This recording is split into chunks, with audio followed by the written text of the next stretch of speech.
Perceived danger is much more important than you think it is. When people have trauma from the past, or they have some ongoing illness that keeps on reminding them over and over again of some problem, then their body gets into a place where they start to look for other problems that could be coming up, other future events that could be threatening, that could go wrong, right? And then they start to play out the circumstances related to that beforehand. So before they even go into an event, they start thinking of the 5 or 6 different circumstances and all the things that go wrong and what they need to do to make sure stuff doesn't go wrong. And it puts their nervous system in a state of fight or flight immediately. And then they're sending out adrenaline, cortisol starts spiking. You start to have a flare of current symptoms, right? This is why perceived danger is so important, is that you can't really heal until you feel safe where you're at. Safe in your own thoughts, safe in the place you're living, safe with the foods you're eating, safe in the relationship you're in, safe in every way. And if you don't have safety, you really don't have what you need to allow the body to get out of fight or flight, okay? If you're feeling like you're always in a state where you're protecting yourself against from the next fear, then you have to do something actively to change that, okay?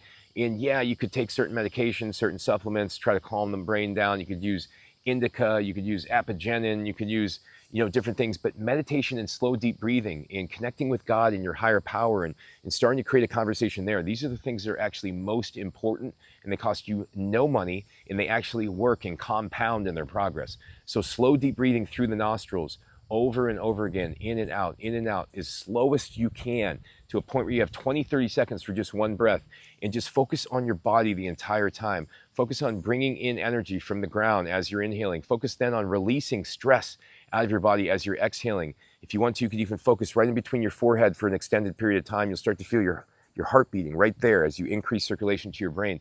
These are the ways you really calm your brain down, calm your body down, get your body out of that fight or flight, out of that perceived danger. And you got to catch yourself when you start to think about protecting yourself, because each time you're trying to protect yourself, you are putting your brain into a scenario where it's perceiving fear in the future, it's perceiving some danger in the future. And this is the thing that'll keep you stuck. It'll keep you stuck and not able to experience happiness, joy, life, and possibly unable to fully recover from the illness, right?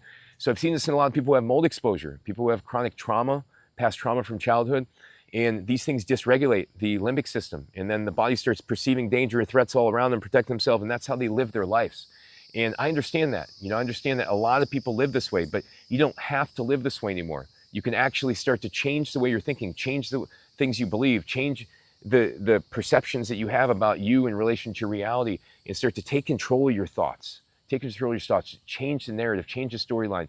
This is how you really, really heal, okay? Because if you don't, you'll be stuck in a loop, which will keep reproducing these emotions, these feelings in different ways. So thank you for watching. If you have any questions, reach out. My website is endsickness.org. I have hundreds of articles and videos in there teaching you how to heal yourself mentally, physically, and spiritually. Take care.